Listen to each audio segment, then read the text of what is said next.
Hello and welcome to the fourth and final day of Como UK's conference. I'm Lorna Finlayson, I'm the Scotland Director of Como UK. We hope you've enjoyed the other sessions this week. Don't worry if you haven't caught some of them. There's a chance to catch up on any of the sessions. You can watch them again. They're online and we'll be emailing links through to you as well.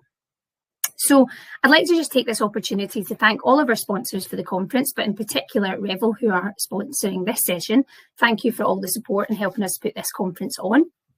I want to just give you a quick reminder that we have another session today at 2 p.m. and it's called 2025, Where Do We Need to Be? And it's chaired by Gillian Annable, Professor of Transport and Energy at the University of Leeds. It's a really good lineup of speakers, so we hope that you can join us for that. But welcome to this morning's session, Agents of Change, Employers and Sustainable Mobility. This year, we've seen huge changes in the commute to work because of COVID-19, but worryingly, the volume of traffic has crept back up to pre-COVID levels. This is an area where there is a strong need for change. The UK has a legally binding target for net zero carbon emissions by 2050, and there is a long way to go to achieve this. Employers and businesses have a huge power to affect change and a huge role to play in decarbonisation. And that's what we're going to be talking about this morning. We've got a fantastic lineup of speakers for you from across the public sector and operators. We have Ali Claburn from LiftShare, Barney Williams from Zeelo, Jane Cornelius from Swansea University, Frank Reig from Revel, and Dan Gerso from Enterprise Car Club. So what I'd like to do before we get into the speakers and our first speaker, I'd like to just actually do a little poll. I'm going to drop that in there. 1 second.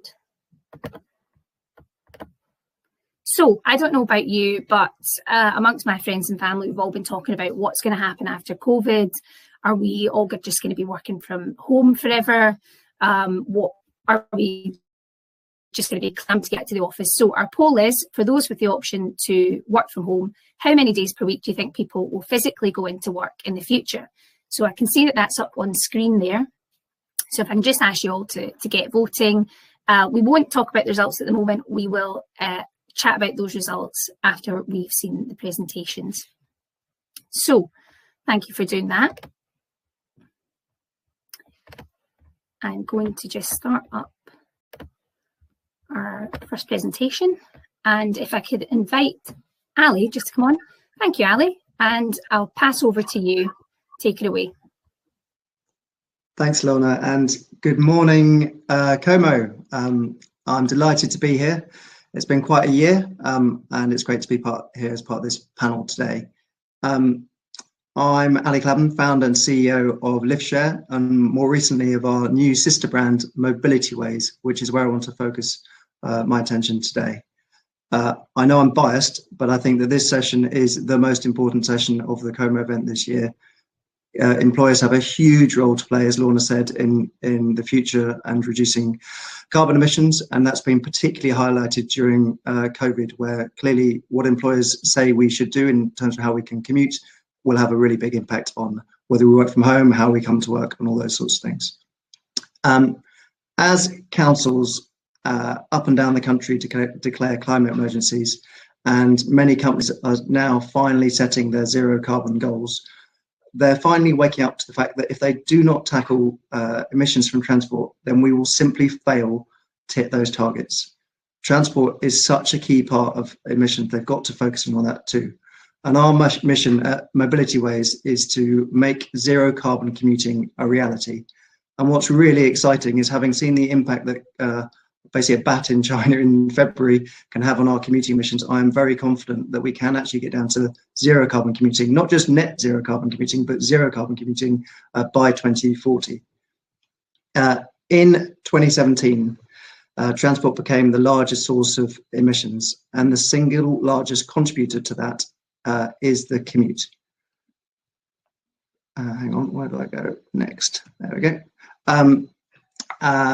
Pre-COVID, 15 million tonnes a year of CO2 came from commuting. That's 5% of the UK's total emissions. And we are tackling the challenge of just seeing how low we can go and how low we can get our clients and how fast we can get there.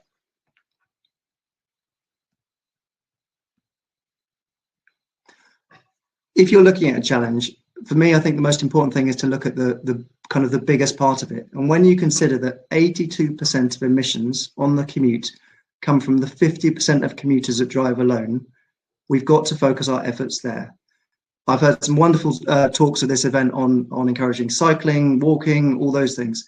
But the most emissions come from the people that drive alone. So we've got to start looking at that, and not just all car trips, but particularly the longer car trips, as can be shown by this diagram from the DFT from a few years ago. What it highlights is that there are huge amounts of emissions coming from the trips that are kind of 5 to 50 miles long, and actually not that many under 2 miles. In fact, 23% of car trips are under 2 miles, but they only account for 4% of car emissions. So if we are serious about tackling CO2 and transport, we've got to look at the longer trips. And we've got to think how we can shift the behaviours of those people travelling 5 to 50 miles. And we won't do that just purely by looking at active travel. We've got to look at making better use of the car, better use of buses, public transport, and vans and van pooling.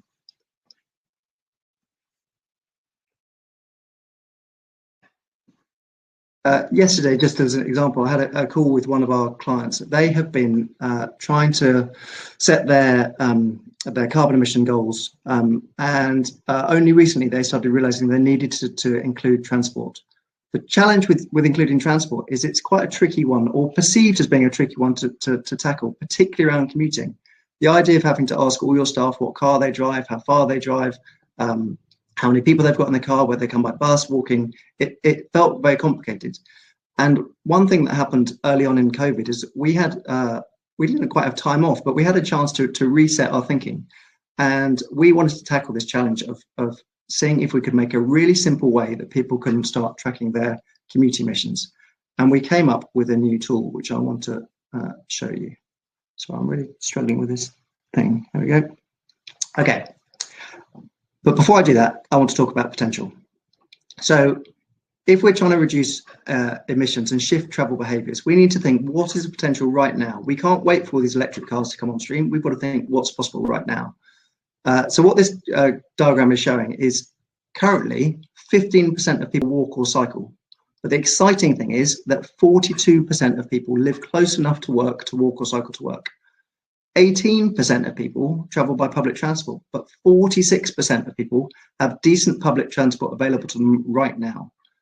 But the big one for us for the last 22 years is the fact that 10% of people share cars to work, but a whopping 92% of people live within a walking distance of someone who they could share to their place of work.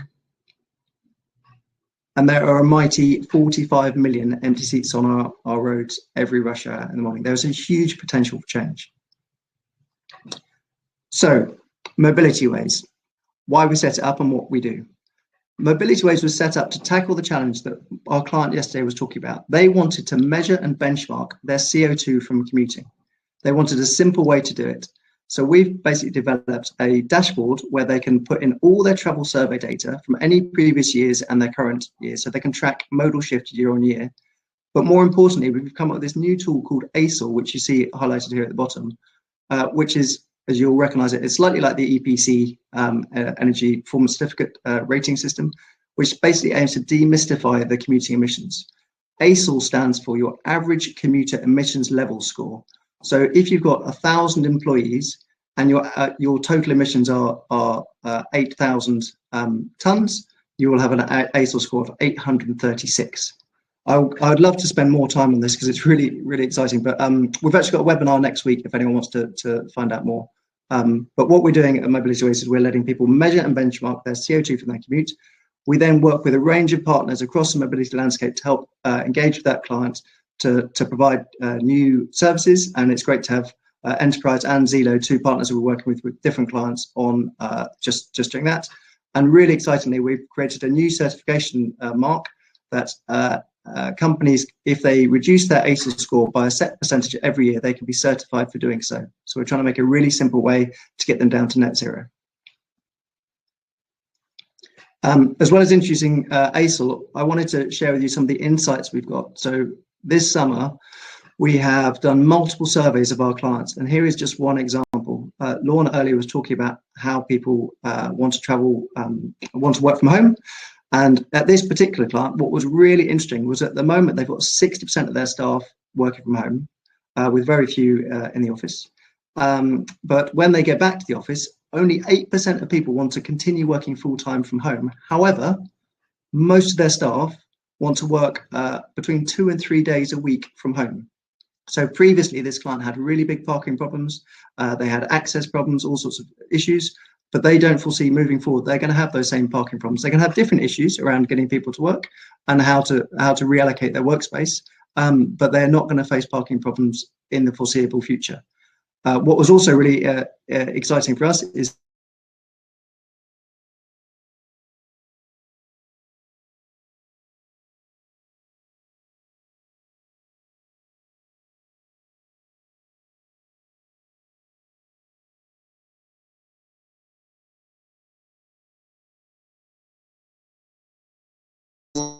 that we've used again in working with partners to help clients see all the mobility options available to them. I don't have time to go into that, but would love to talk about that later maybe. And this is really the key for us. So this is one of the outputs of a MobilityWays tool that we've got that basically highlights the grey lines are the travel survey results from a client showing how many people traveled by each mode in 2018. The blue line shows their 50% reduction goal by 2030, and the pink line shows their 100% reduction goal by 2040. And what it highlights is there are some things they can do in the short term in terms of shifting across to more working from home, more lift sharing, potentially introducing van pooling. But between 2030 and 2040, they've got to start shifting across to EVs. And it was fantastic to hear the government's announcement just this week in terms of driving forward rapidly our adoption of EVs in the UK. But the really important thing is for the next 5 years, we cannot focus or rely on EVs to get us there. We've got to focus on shifting behaviour into more work from home, more active travel, and better use of filling seats in buses, cars, and vans. This time last year, one of our clients, Arup, came to present at Como, and it was amazing to see Sandy up on stage talking about the huge success of their scheme, achieving 51% of their staff sharing cars to work every day. What this slide is aiming to show is that with all these things, you cannot just tick a box when it comes to behaviour change with transport. If you just set up some software, you'll achieve what we achieve with what some companies have achieved in terms of no results, basically, in terms of getting people sharing. But if you adopt a wide range of things and you have the right practices in terms of making your staff aware, having the right carrots and sticks on the ground, and being really engaged in the process, you can achieve some phenomenal results. And the top 3 companies on here all achieved these results within 12 months of launching a lift share scheme. So it shows that change really is possible and highlights just how important employers can be in driving forward behaviour change and getting towards net zero. Just finally, one thing I wanted to highlight is another new tool that's launching just next week. And this is a new ASOL map that any council or company will be able to go to for free on the MobilityWays website, that you can click on your region and it will highlight your ASOL score for your region. So once you've worked out your ASOL score for your company, which is also a free tool on the MobilityWays website, you can then compare it to the local area and see how you compare to see if you're doing a good job or whether you're below par. And once you've got that score, once you know, in this case, Leeds have a score of 604, what we would challenge Leeds as an authority to do is to set a goal to reduce that by 10% a year if they're trying to get down to zero by 2030, or by 5% a year if they're trying to get there by 2040.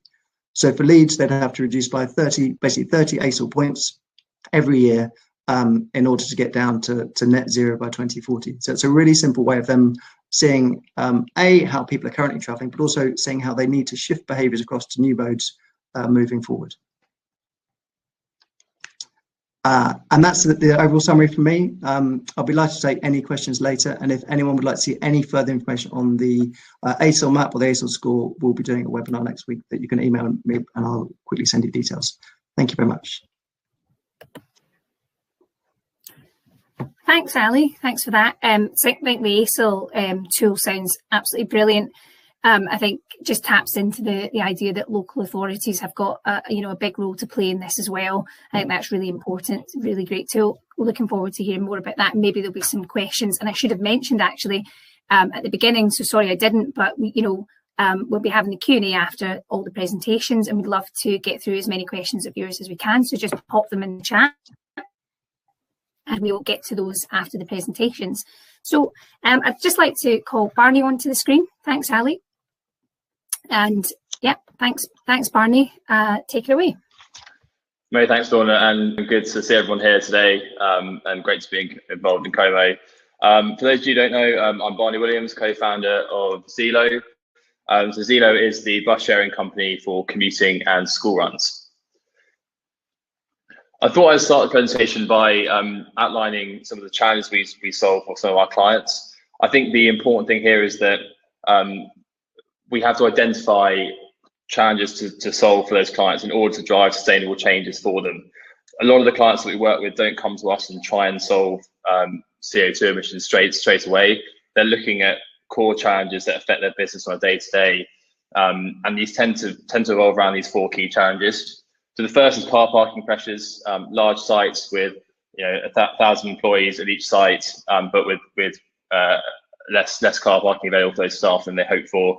That obviously causes stress for the workforce, and obviously increases carbon footprint by encouraging people to actually drive to work. The second is recruitment and inclusivity challenges. So a lot of our clients we work with are in the logistics space. 30% of low-skilled workforce can't actually reach their job interviews due to lack of mobility options, and that's a challenge that we see very much across the UK. The third, and obviously quite relevant right now, is the lack of safe transport alternatives. And a lot of the clients that we work with are wanting to take control of the commute of their employees, ensure that it's safe, ensure they have measures in place to make sure those employees are getting to work in a safe environment, and making sure that that's all controlled their end. And the last actually is about clients who run their own services for their employees to get to work. Actually, it takes a lot of time managing mobility services for those staff members. So actually, how can they outsource that to someone like ourselves in order to reduce the time wasted or actually organising those transport challenges? And I think this is a really important point, because without these challenges, that allows us to solve the emissions challenges that are basically driven by people driving to work. And we're really trying to offer them an alternative that takes cars off the road and into something that is green and sustainable. So a bit more about Zeelo then. So we're now 3 years old. We're live in 3 countries, the UK, South Africa, and the US. We have over 40 B2B clients, take around 60,000 rides per month at the moment. And we've actually grown 3 times year on year since we were founded in 2017. And actually, since COVID, our growth has really increased quite dramatically, because employers are looking for that safe alternative for their staff members. So we've seen growth in lots of corporate clients, mainly driven around the logistics and distribution space across the UK and the other territories that we're in. So key clients include likes of Prologis, Vodafone, Amazon, Jaguar Land Rover. So here's how we actually go about solving these challenges. And it's really a 5-step process. And the first step is really driven around our data algorithm. So what we have built is an algorithm that effectively pulls in data of staff members. It then understands where those staff members are traveling from and where they have no sustainable alternative. So, for example, if there's a public transport route that doesn't exist, or if it's slow, expensive, or inconvenient for those staff members, that's where Zeelo runs routes. So we complement the public transport network in order to run sustainable routes for those staff members that may not have it, and their only option to get into the workspace is to drive.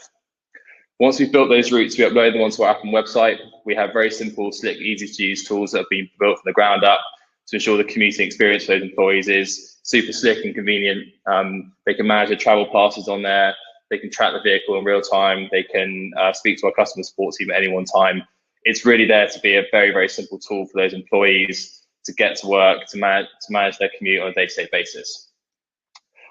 How we actually go about delivering this is through partners. So we have a network of coach and bus operators across the UK, South Africa, and the US.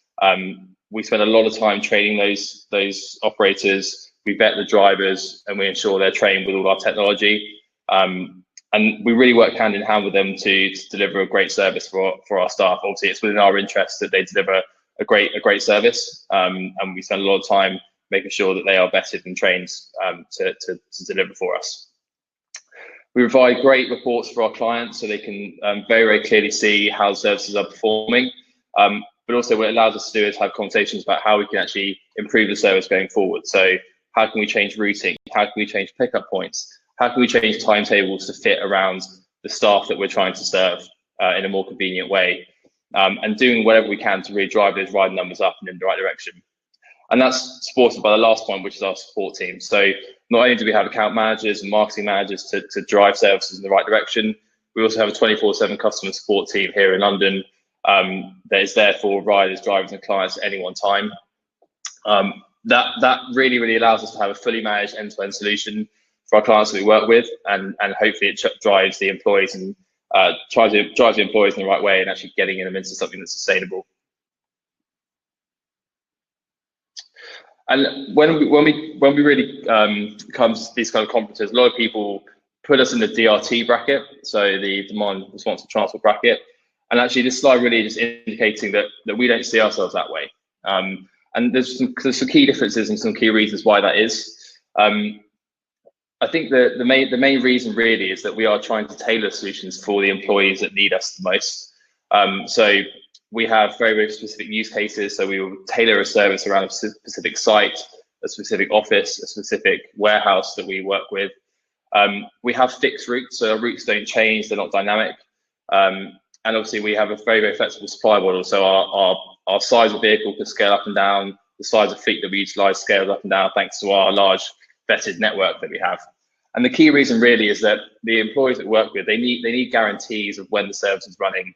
They need to be absolutely sure that service is going to work at the right time, but also they need services that work around them. So the timetables that we build are based around the shift patterns of those staff, and really that extra kind of tailoring of those services is super important to the staff that we work with, because obviously getting to work is important, and no one really wants to be late. So you want to pick up your phone, know exactly when the bus is arriving on any given day. You don't want to be waiting 5 minutes one day and 20 minutes the next day. So I just thought this point was important because when comparing to DRT, we do see ourselves as a slightly different solution. And really at the heart of how we do that is based around our proprietary algorithm called RENA. RENA, as mentioned previously, identifies gaps in the public transport network. So we see ourselves as complementing that public transport network where certain areas aren't served particularly well.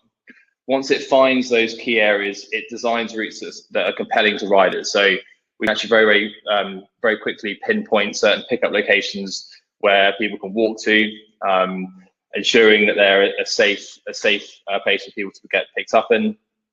And then after that, it's all about how we optimize that service going forward. So although we have fixed routes, those routes and pickup points and timetables will change over time based on rider demand, based on feedback, based on the employees' needs that we are working with.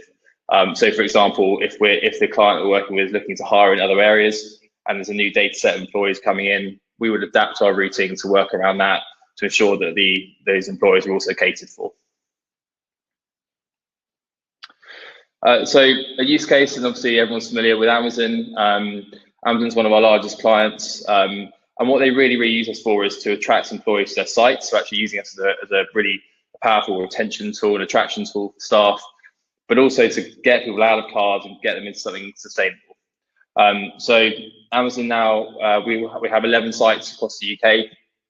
These tend to be large fulfillment centres with anything from 500 to 3,000 employees at any given time at the site. We now take 1,000 riders a day, Amazon employees there across the UK and the US. And the results have been fantastic. And actually what it's driven is a lot of CO2 emission savings. So actually nearly 2.2 tonnes per day of CO2 emission saving. But not only that, it's a great experience for the riders. And actually the riders are really enjoying the service. The ones that are using us are really enjoying the service. 94% satisfaction, 95% safe.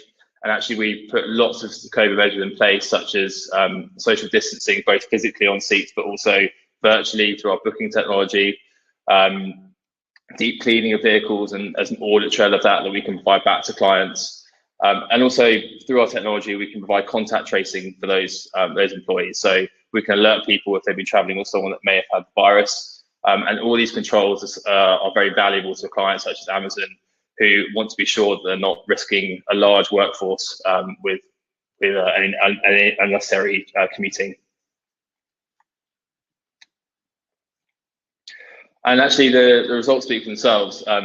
We are delivering great sustainable change with our corporates by solving some key challenges that they have.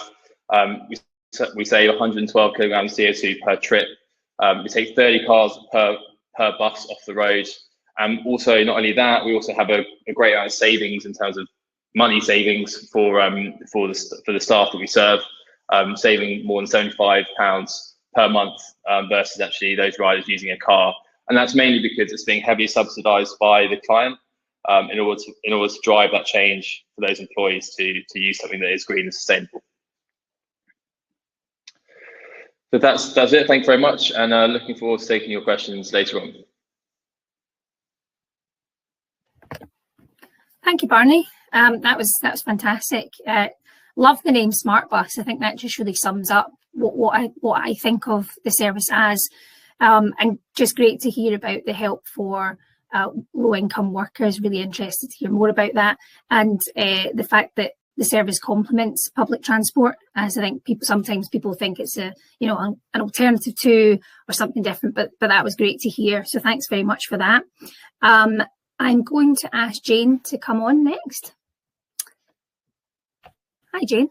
Hello. Thank you. I'll just hand over to you. Okay, thank you.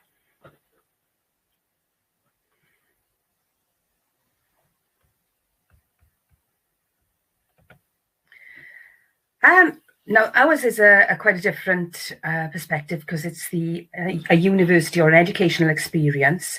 What we've done in Swansea, which is obviously in Wales, and Welsh Government has got the transport is devolved to Welsh Government. So it's separate from UK Government's transport stuff. So it's a little bit different, and it is reliant on Welsh Government funding rather than UK Government funding. So some of the things that are available in England are not available in Wales, and vice versa.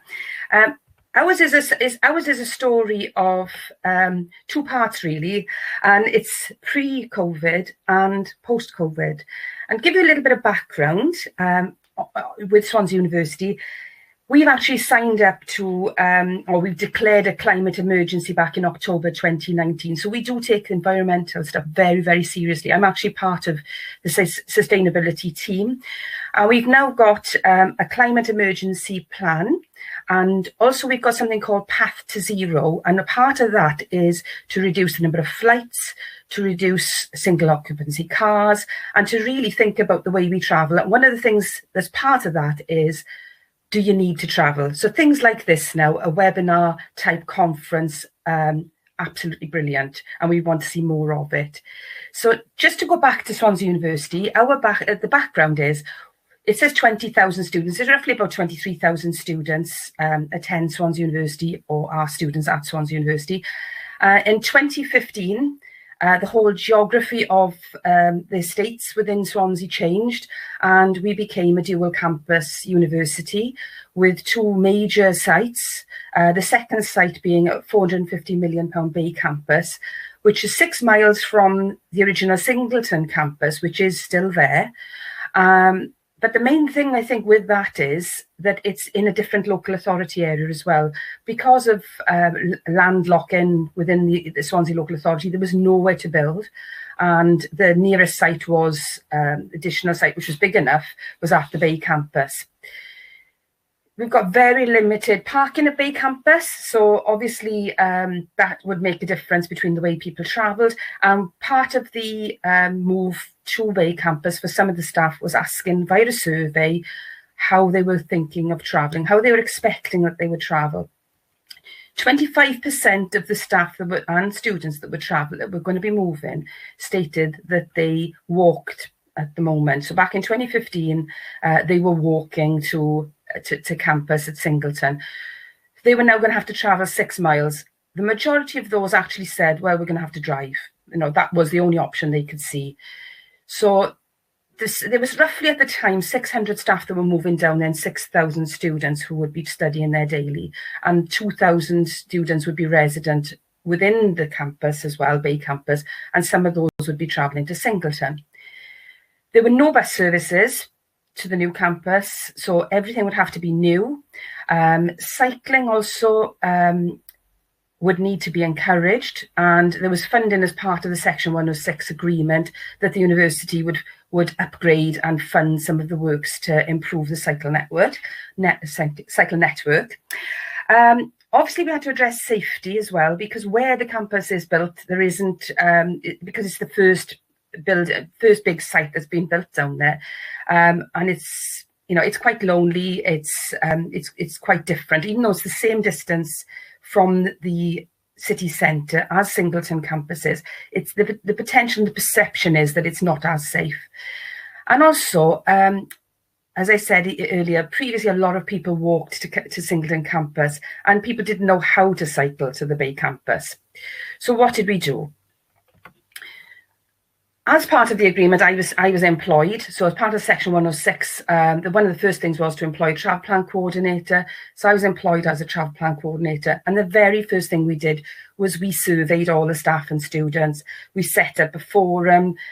We brought in stakeholders like public transport providers, cycle charities, the local authorities, and we all engaged and we talked. And that's the first thing you've got to do, is engage with partners. So what came out of that was some really, really good results. So we've seen 57% of our students now travel regularly by bus. And that was about 20% back in 2014 when we ran the original survey. We've also seen cycling going up to 14%, and the local authority average is 1.4%. So we are way ahead of the game as far as cycling is concerned. And we ask people, how do you want to travel? And we do that on an annual basis as part of not just the Section 106 agreement, but we continue to do that. We ask every year, and we also report our carbon as well. So some of the things we've achieved through this work is we are now a gold level cycle-friendly employer awarded employer, which is brilliant. And that is run by CTC UK. It's a European and UK initiative.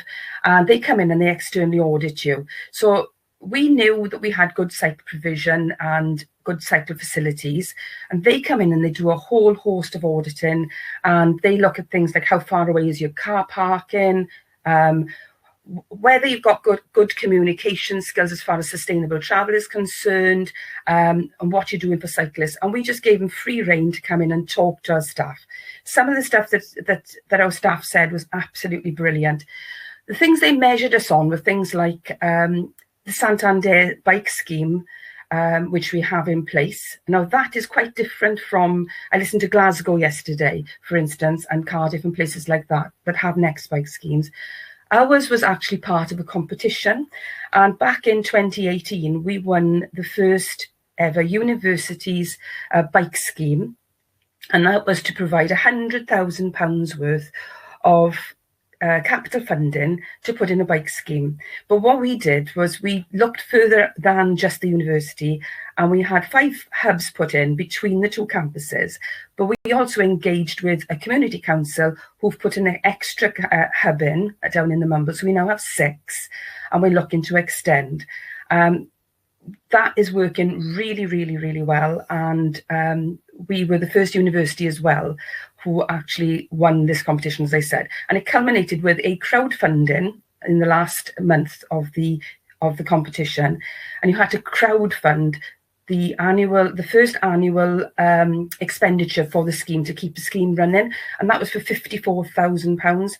And we actually got over £100,000 worth of bids from the community and small businesses and things, and we won, which was just amazing.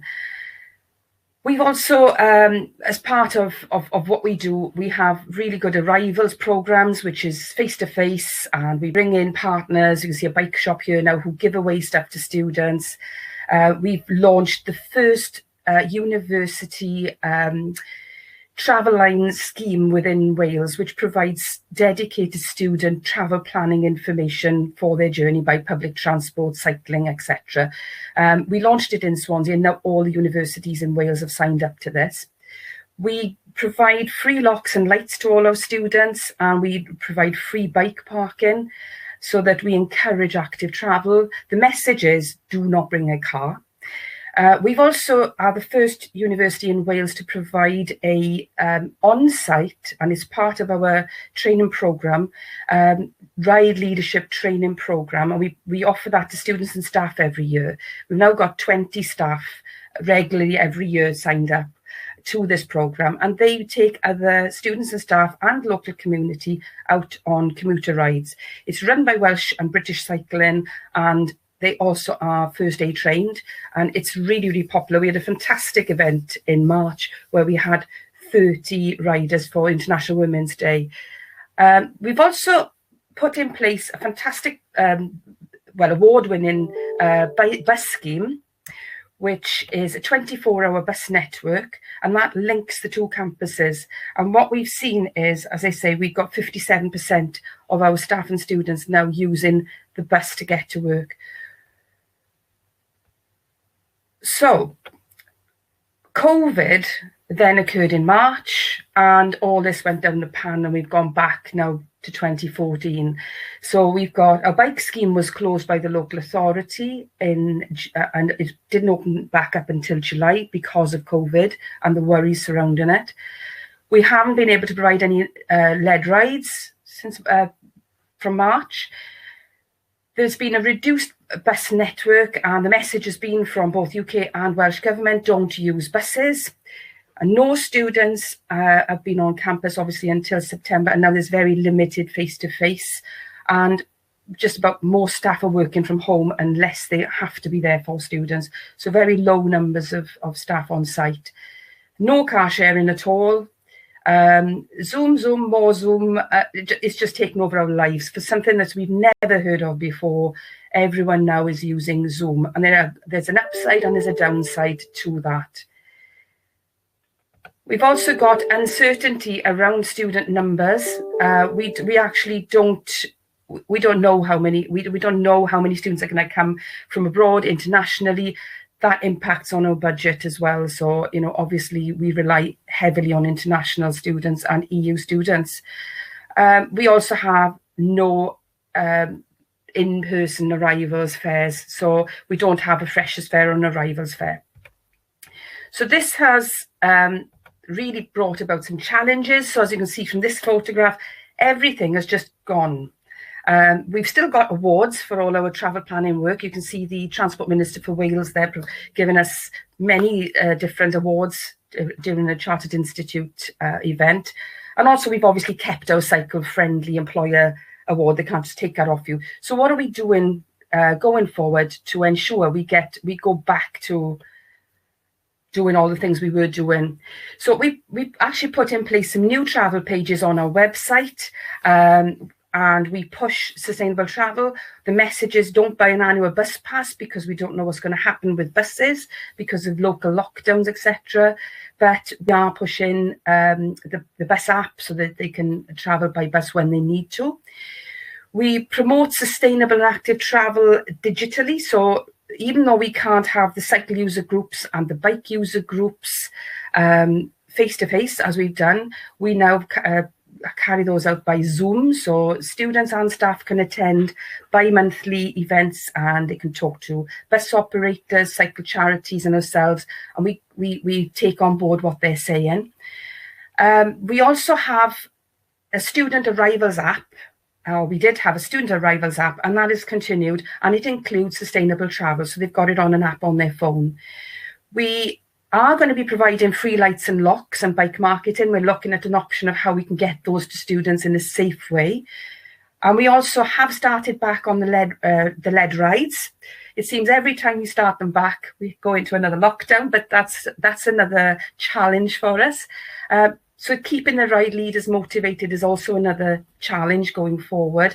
But I've got two excellent ones who I will mention, Ben and Tyvion on my team, who've continued the rides right through, and they've just risen to the challenge, really. We've worked with our health and safety colleagues to ensure that all our cycling facilities are safe and sanitised, and we promote the fact that they are. And that includes the bike hire scheme as well. And the public transport message has got to be positive, because post-COVID, and Ali sort of looked at this in his slide as well earlier, unless we are very, very careful as employers, we're going to find that everybody's going to want to bring their car to work. And we've got to be positive about public transport and active travel.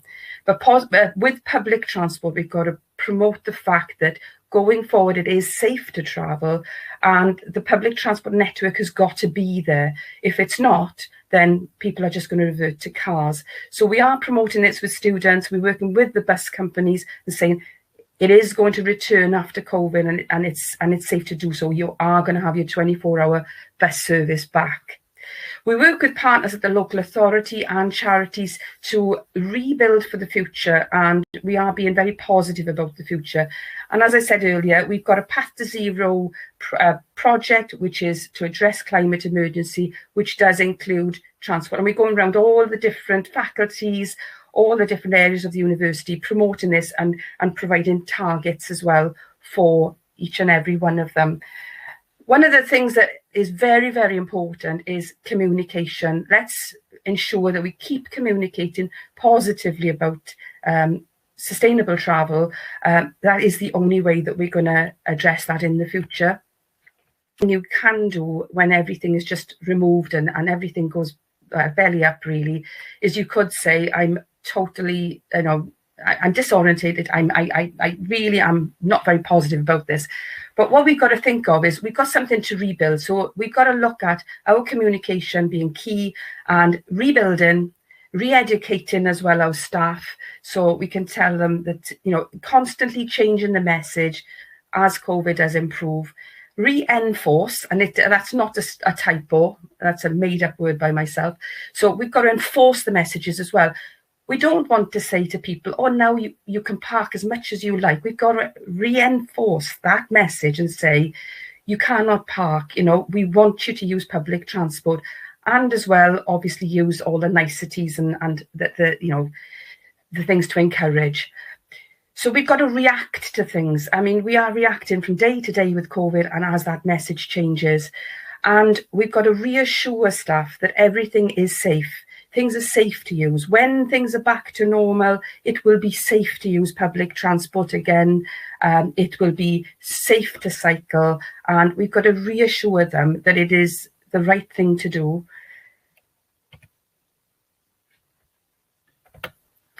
So thank you very much. If you have any questions on anything that we've done at Swansea University, please let me know. But what I can say is that, the message is, let's stay very, very positive for the future. Thank you very much, Jane. Really great to hear actually about that increase in bus use prior to COVID and the increase in cycling as well. I was also really interested to hear about the Santander bike scheme. It's such a good model, I guess. You start with 5 hubs, getting the community hub, and the community really buying into that and investing sounds fantastic. Love to hear about that, and I'm sure we'll get into that a bit more in the Q&A. And just a reminder, just keep popping your questions into the chat and we'll get to as many of those as we can. But thank you very much, Jane. Hey, thank you. I'm going to invite Frank to come on to the floor. There he is. Frank, thanks so much, and also thanks to Revel for sponsoring the session as well. But just particular thanks because you're calling in all the way from New York City, and it's very early there. So thanks very much, and I'll hand over to you. Thank you. Thank you. Really excited to be here this morning. Definitely an early morning here in New York. But let's dive right in here. For those that don't know, Revel is a shared electric moped service, and we operate across 7 different markets here in the US. So let's dive right into the first slide. So we were founded in spring of 2018. We launched a small pilot in Brooklyn, New York, with about 68 electric mopeds, about 5 employees. Since then, we have grown a lot. In the summer of 2019, we expanded to 1,000 electric shared mopeds here in New York City, really operating a large fleet of electric vehicles for the first time, lots of learnings. And here we sit, November of 2020, employing over 300 people across the US and operating over 6,000 mopeds in 6 cities. In terms of exactly where we are, in the Bay Area, we're in 3 different cities. We're in Berkeley, we're in Oakland, we're in San Francisco. We're also in Miami, Washington, D.C., Austin, and 4 out of the 5 boroughs here in New York City: Manhattan, Bronx, Brooklyn, and Queens. Outside of San Francisco, every other city that we're in, Revel negotiated an electric moped permit and was the first company to ever do that in all of these cities.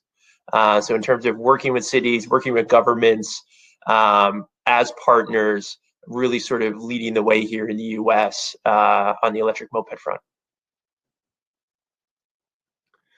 I think, a question we get a lot, especially when we're talking about commuting and getting people back to work, especially in the age of COVID. I think something that makes electric mopeds work so well here in the US across our 7 markets, and also work in a lot of Europe, places like Barcelona and Paris and Milan, there's no regulatory gray area. So as opposed to, especially here in the US, as opposed to electric kick scooters or electric bikes, where do they ride? Are they allowed on the sidewalk? Where do they park? It's very clear with an electric moped, right? It has a license plate. It's a regulated motor vehicle. It rides and parks in the street. In a place like London, they would stay in the motorcycle and moped designated parking bays, right? So there's no sidewalk litter. You don't have that issue, that sort of backlash from the community. And again, it's already a regulated motor vehicle. Every single person that gets in our vehicle already has auto liability insurance.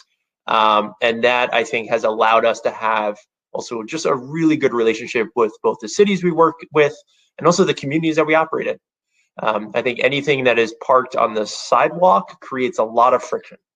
So I think that's just an inherent advantage of this modality. Something else that's really interesting is our average trip distance in the United States. Keep in mind, we've done about 15 million miles now in the United States across our different cities. And our average trip distance is over 3 miles. So that's, for those calling in outside the UK and in Europe, it's over 5 kilometers. So we're not talking a last mile trip. We're not talking a short, downtown to downtown trip. We consider the trips that we're replacing with an average trip distance of over 3 miles. That's an Uber Lyft trip. That's a car sharing trip. That's a taxi trip. That's a personal car trip. We're really attacking almost that middle mile. Not quite that 5+ mile trip, but definitely not the last mile trip. And that's also a vehicle that at the end of the day, sometimes you do use it for a trip that's half a mile. And sometimes you do use it for a trip that's 7 miles. So it's really this vehicle that can fit up and down the entire range of mobility. And then also you can have 2 people. So that really opens up this vehicle to a whole new range of trip types. In the US, almost 25% of our rides are 2 folks. So there's a driver and also a passenger. And I think that just, again, when you talk about replacing car trips, the ability to carry 2 people, really important. I mentioned in an earlier slide, working with cities as allies, again, negotiating the first ever electric moped permits in all of these cities that we operate in, which I know my team is really proud of. But then it's also, once you have the permit, being a good operator. And I think we do that through several ways. One of them is, this is especially relevant in the US, and I also think relevant in Europe as well, depending on the country we're talking about. We do not use the gig economy in any way, shape, or form, never have. So every single battery swapper, field technician, mechanic, customer support agent that works for Revel, they have the same health insurance I have. They are an employee. So that's just something I think when you're in the field of mobility, honestly, that should be almost table stakes. It should be something every company should be doing. In terms of standards on safety, we're the only micromobility company out there that requires a helmet selfie before every single ride. I'm talking every moped operator out there, every bike operator. We're the only ones that you have to take a selfie of that helmet strapped on before you're allowed to ride. It's not a nice to have. It is an absolute requirement for using the service. And then prioritizing access, something we've always had since 2018. If you're on any form of local or federal public assistance, national public assistance, in any way, shape, or form, you get 40% off all rides. And that's just something we've had since 2018, and we have thousands of folks signed up for that program. Again, now a $5 trip is now $3.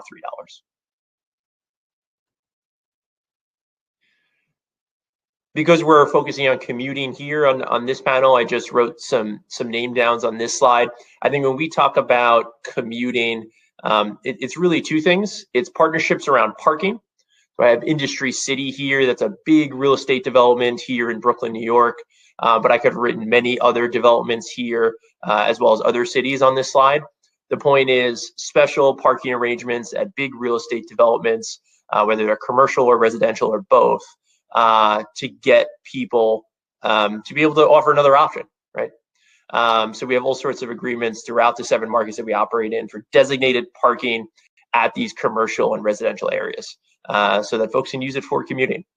Some of these others, the hospitality groups, that's more of a pricing agreement, where certain employees of big organizations, whether they're in New York or Berkeley or Austin, other cities we operate in, they just get a certain significant discount just by being part of that employer. I could keep going here, but really it's around either parking or pricing, and we work with all different types of businesses and organizations to be able to drive commuting across the 7 markets we operate in. I think as we think about sort of eventually, hopefully COVID will be over sometime in 2021, we're also talking to employers now around monthly subscriptions for their employees that would be subsidized by them. So those are all conversations that are going on right now, and my team is pursuing. Something else we did back in sort of the March through June timeframe across all of our markets in the US, and I'm sad to say it looks like we might have to do something similar shortly as more cities start to enter lockdown in the US as they are in Europe. We offered basically about 50 restaurants across our markets. We just gave them free Revels to do delivery. I used to work in the restaurant industry, so it's sort of near and dear to my heart. But you hear about these delivery platforms taking 20, 30, 40% fees from restaurants that are just trying to survive. So we said, hey, listen, it's lockdown, ridership is down anyway. Here's some free mopeds, just use them. Do your own delivery. So we did that with 50 restaurants across the US. And we also provided free rides to all healthcare workers for about 3 months. So folks took about 200,000 miles for free during that time. That's a picture to the right here. That was actually 2 doctors sort of tagged us on Instagram, but thought I'd use it here. So just, over 3,000 folks, 200,000 miles, all for free for about 3 months, doctors, nurses, if you're an employee of a hospital, anything like that.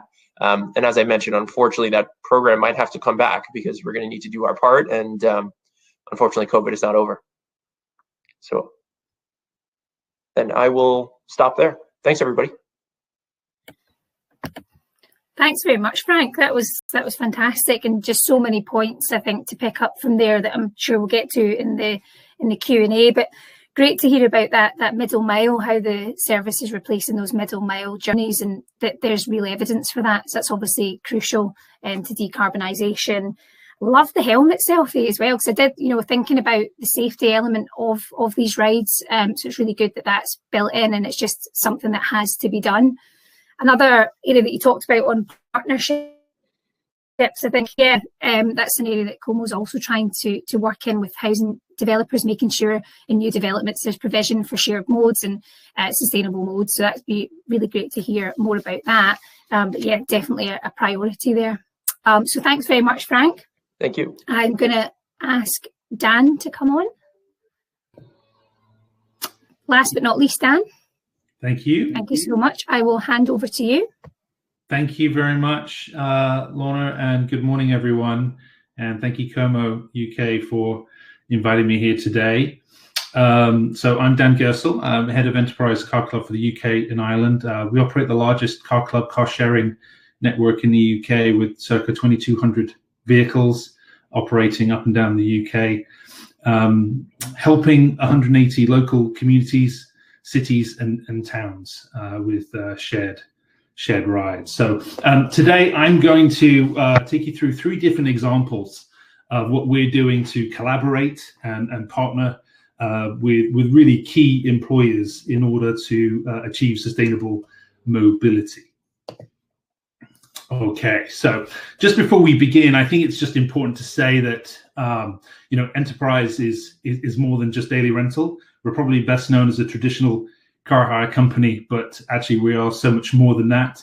We are also hourly car hire through Enterprise Car Club, but more than that, again, is we do create and develop end-to-end bespoke business travel solutions for our partners. And we offer a huge range of services, whether that be from specialized fleet needs, from temperature-controlled vehicles, accessible minibuses, to even experimental ships that offer single applications, including ticketing and payment platforms as well. So it really is a truly vast mobility array that we offer.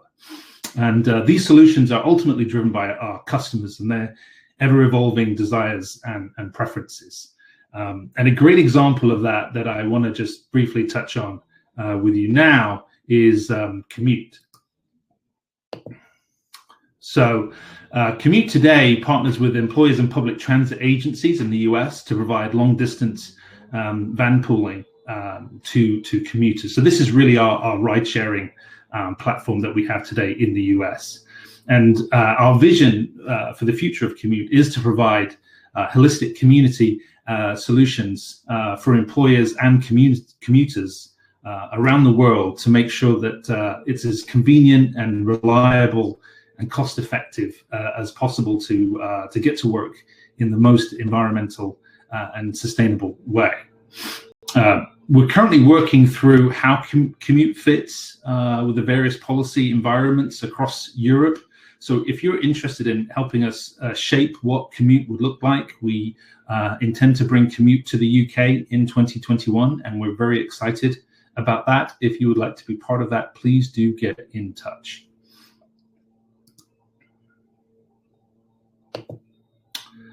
Another example of where employers are leading the way is through car clubs and through shared asset models, as we call them. And they really help to provide opportunities to slash business travel costs, cut harmful CO2 and NOx emissions, improve road safety, and also reduce congestion. And we are working with several mass transit partners and private sector businesses to address grey fleet challenges and encourage people out of using their own privately, older single occupancy vehicles into the cleanest possible vehicles that are also shared assets ultimately. And a great example of that is what we have been doing with the Highland Council. So the Highland Council was able to reduce its annual business mileage by more than 825,000 miles and made cost savings in excess of £400,000 in the first 12 months after introducing Enterprise Car Club. And this represented a 15% reduction in overall business travel costs. And the council's grey fleet mileage fell by a quarter, and its overall business mileage dropped by 13%. And the way that we enabled this was through strategically placing a fleet of Enterprise Car Club vehicles at 21 Highland Council offices. And these were made available to employees who had previously used their own private cars and therefore would then be claiming back mileage reimbursement. And that is what we refer to as the grey fleet. And the Highland Council estimates that it has cut its carbon footprint from staff travel by approximately 377 tons of CO2 in 12 months by transferring their grey fleet mileage onto dedicated hybrid and electric vehicles supplied by Enterprise Car Club, which is really fantastic. And I hasten to add that a lot of that has gone down to the fantastic innovation, the Highland Council's ability to look at new ideas and to have really great multi-level collaboration across the council to achieve these really impressive results. And finally, we're really excited to be part of the Go High MAS program, Mobility as a Service program, which is taking place in the Highlands, and that's in partnership with HighTrans. This is a genuinely ambitious project, and it's been made possible through the funding, which is accessed through MAS Scotland. And the objective is to launch the Go High branded MAS application in the Highlands across an area roughly the size of Belgium. So being in the Highlands, we know that it's got some obvious challenges. We know that it's very rural, and we also know that there is limited transport infrastructure there. So to help overcome these, this project truly brings the concept of integrated multimodal transport to life. And what we're being included here in the solutions are ferry, bus, bicycle, train, plane. They're all at the heart of the program, and helping to link all of this together with other modes of transport is the car. And that is going to be supplied in partnership with Enterprise Car Club and our further expansion across the rural Highlands. So it is the most expansive trial of its kind to date, given the scale of the region, the size of the population, the modal choice, and it will definitely deliver genuine, valuable insight into behavioural change. And the data and the data capture is going to be absolutely critical in the success of this as well, so we can take those learnings forward. But it's a great opportunity, and I think it shows a fantastic array and breadth of collaboration from both public sector and private sector. And we are very excited to be part of this, and with the objective being to launch this by the end of first quarter 2021. So in summary, I just want to say, we are seeing business, travel and employers leading the way in adoption of sustainable mobility. But we feel that all partners need to come together to encourage and accelerate adoption. We strongly believe that partnerships are a great enabler of mobility evolution. And we know that the legacy of COVID is going to cause many commuters to completely rethink their journey requirements and the frequency of those journeys that they take as well.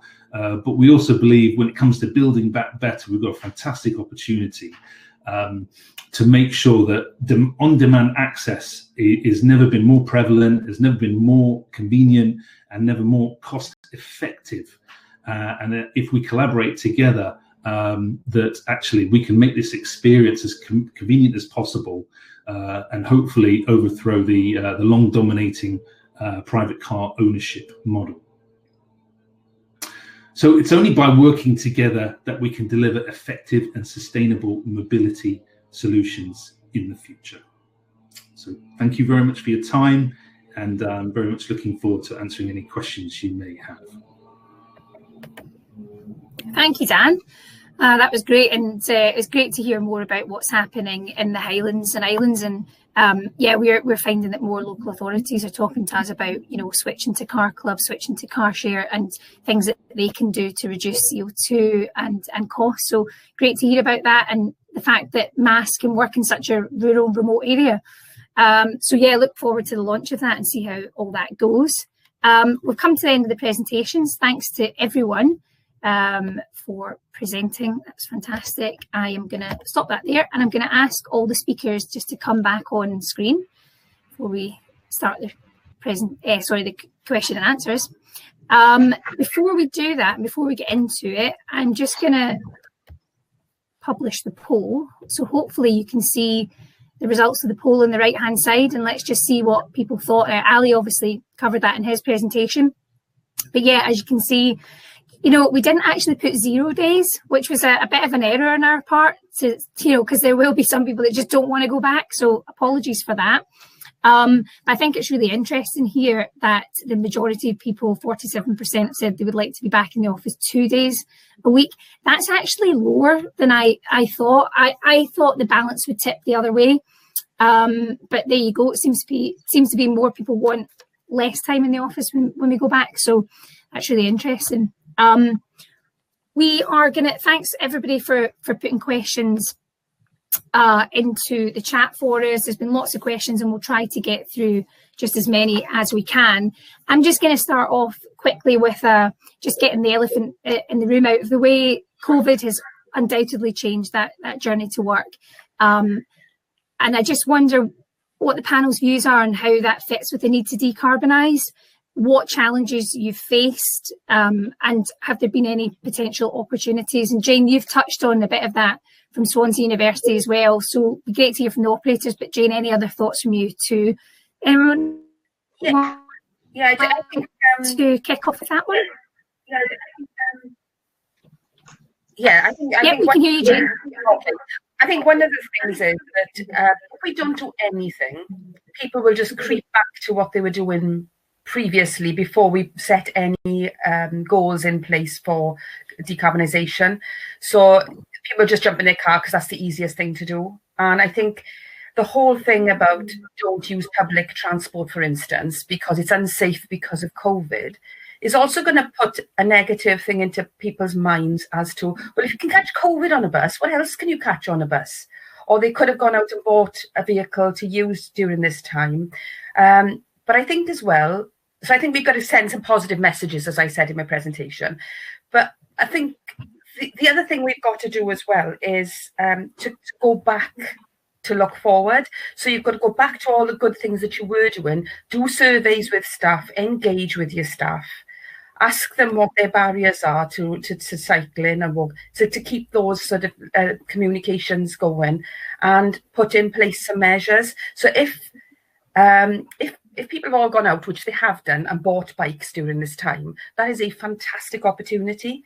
But what we can't do is sit back and think, oh, everybody's now going to cycle to work because everyone's got bikes. That's not going to happen unless we put things in place like we've done with the Ride Leadership Programme and say, well, do you actually know the safe way to cycle to work?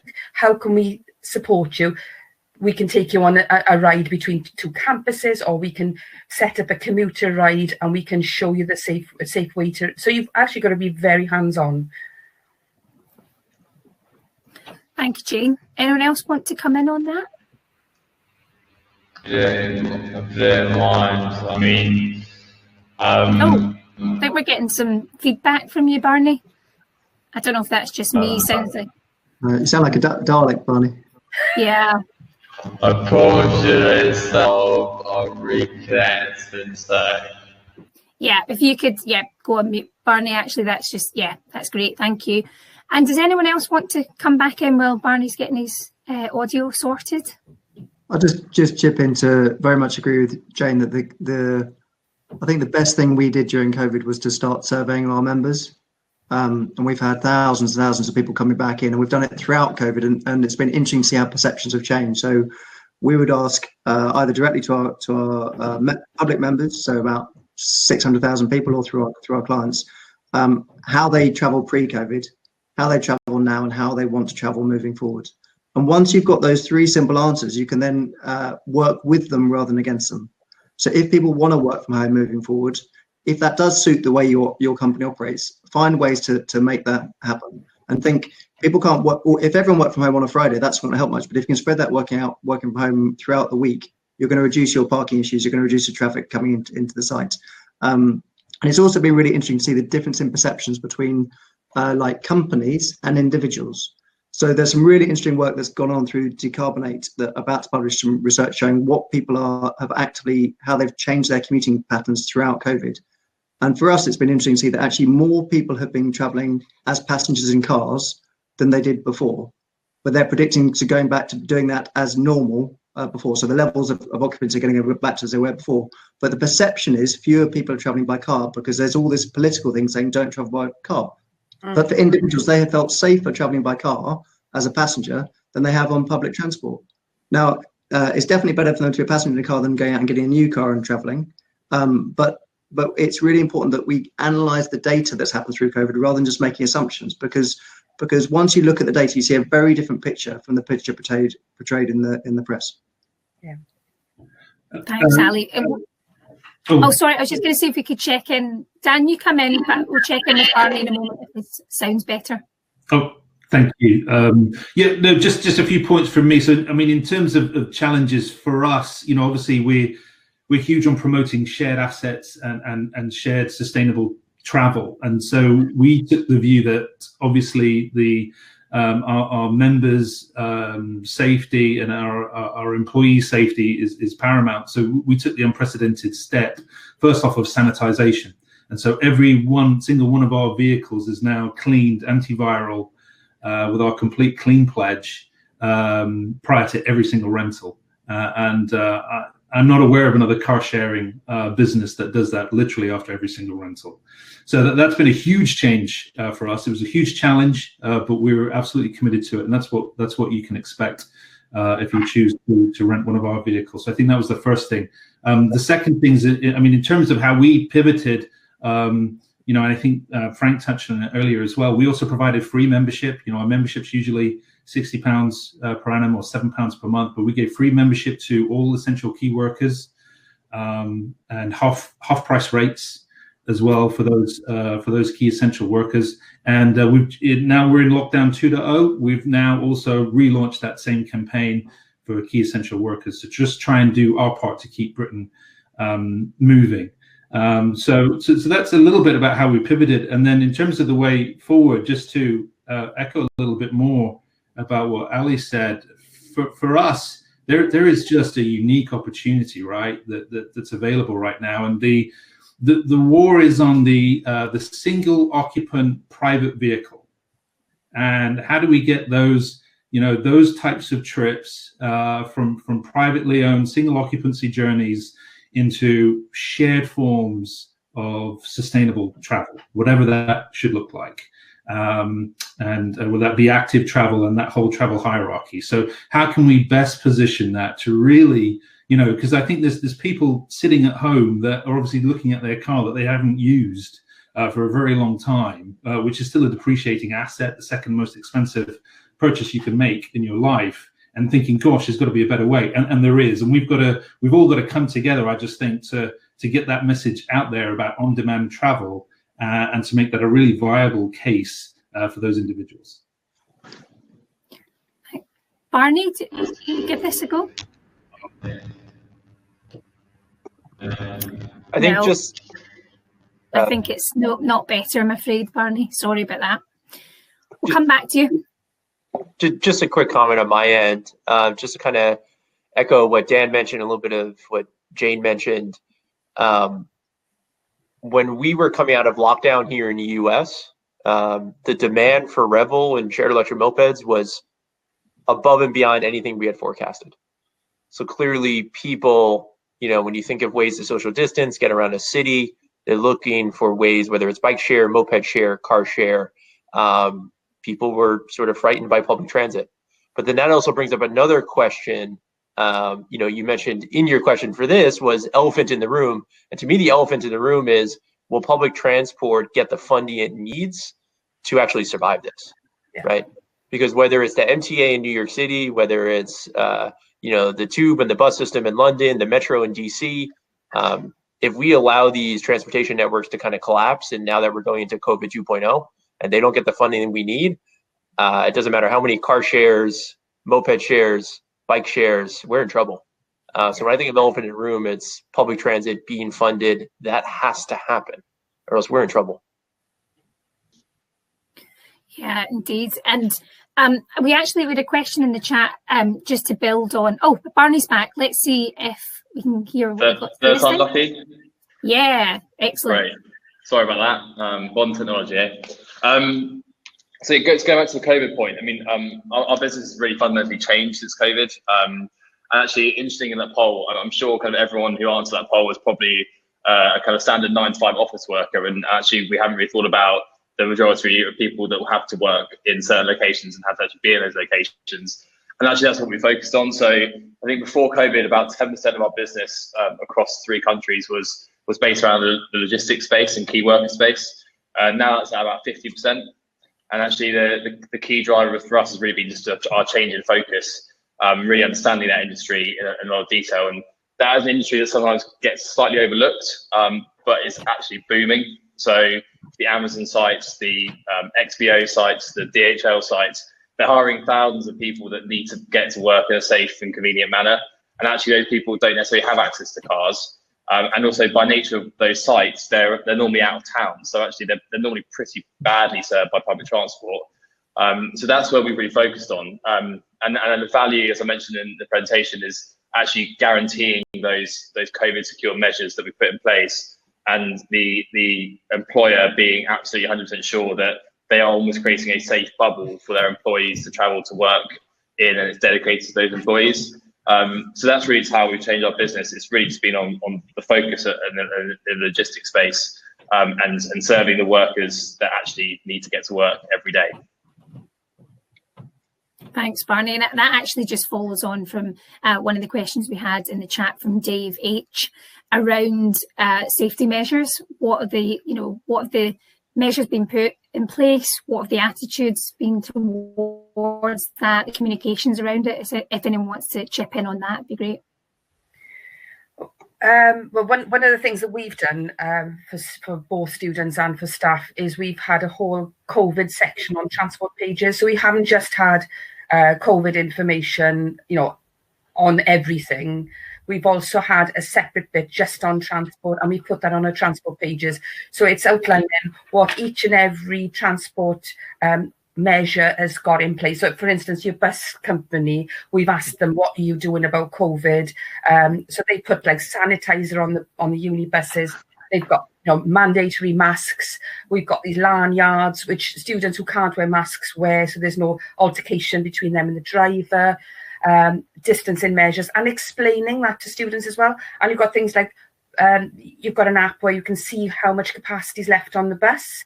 Things like that will help them. And then with the bike schemes, as I said earlier, our Santander Bike and Next Bike scheme was taken off for a couple of months because the environmental health section of the local council closed it down.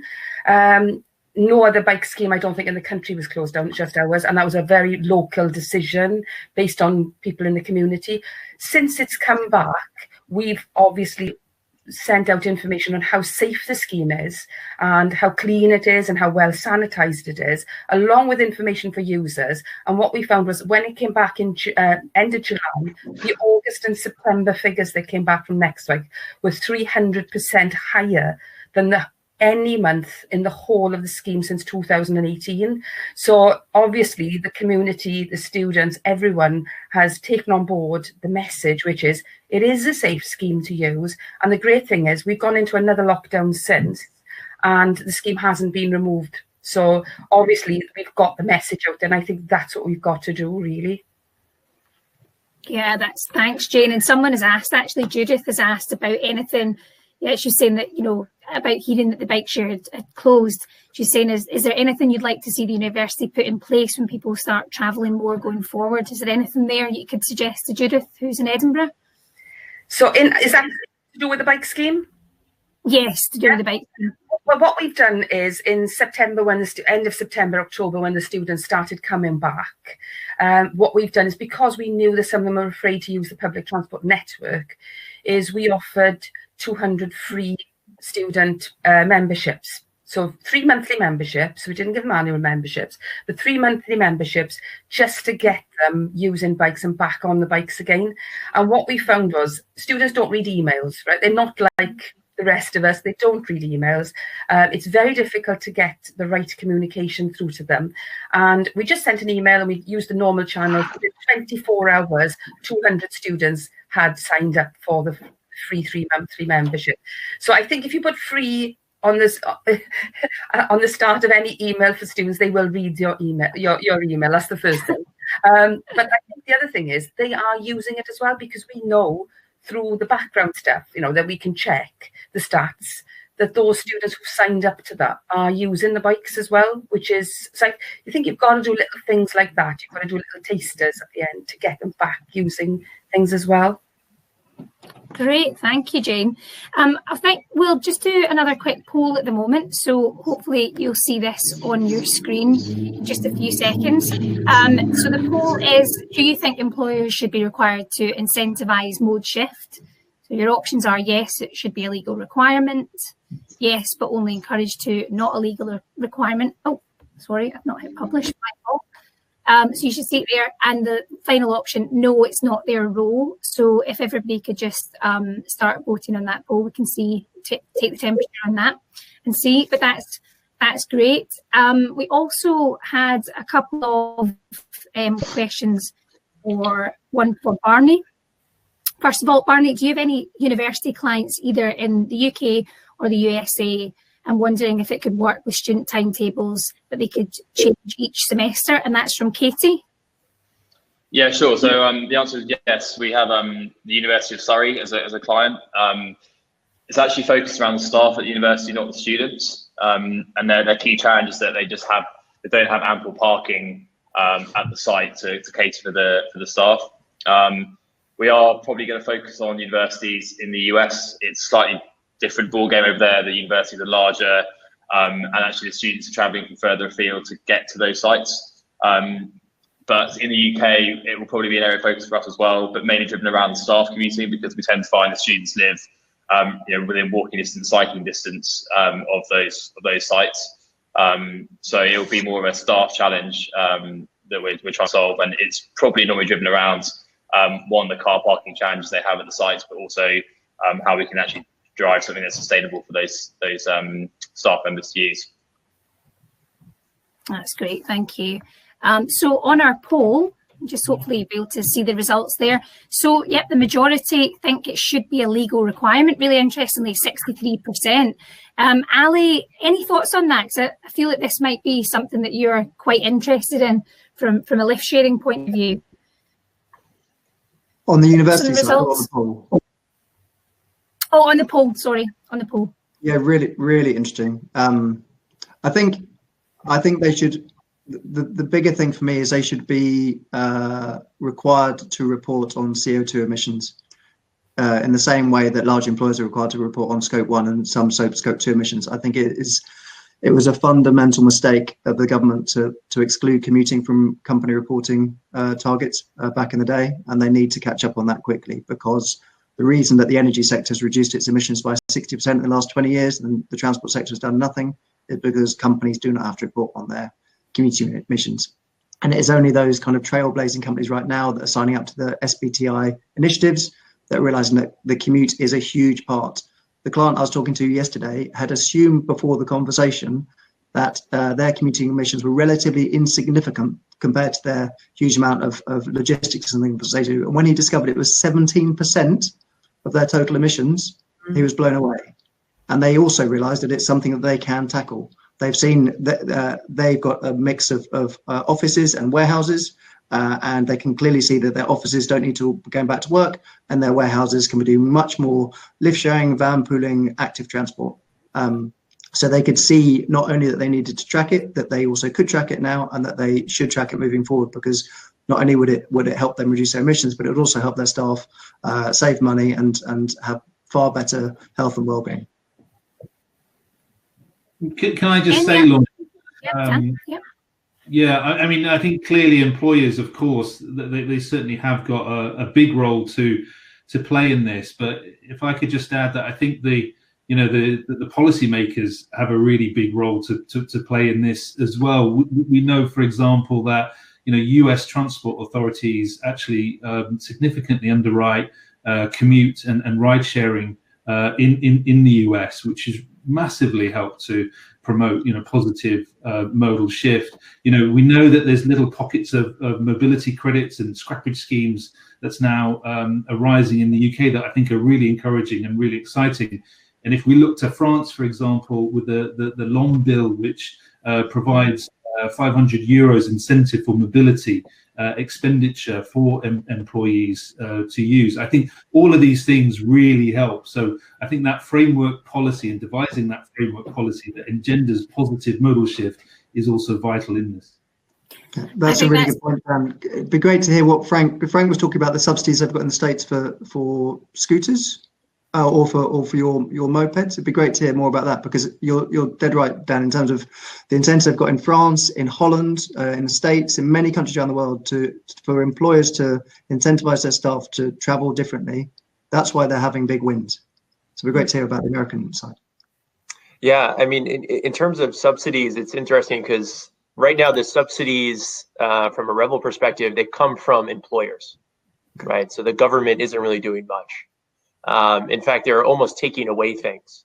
Like, for instance, the commuter tax benefit for mobility in the US that you used to use for things like bike share and micromobility, you can no longer use that commuter tax benefit for bike share and other micromobility. That was taken away, right? That makes no sense. It'll be interesting with the new federal administration coming in, what they potentially prioritize, but I'm afraid most of that prioritization is going to be things like electric vehicles, electric cars, which is great in one respect, but it doesn't really help get millions of people to work in big cities. So I think, there's an imbalance here. I think at the end of the day, it all goes back to infrastructure. How are we redesigning the public right of way? How are we redesigning the built environment for pedestrians and other modes that aren't, 4-ton vehicles? So I think, that is the key here. I think everyone knows that. There are some cities that are doing a lot better than others. Unfortunately, to report back from the US, there's a lot to be done here. Could we, I think it's a really good point though, on the role of central government, whether that's, in America, federal or authorities. But if I could just ask the panel for just one priority each, if you could just have one thing, what would it be, that support from central government?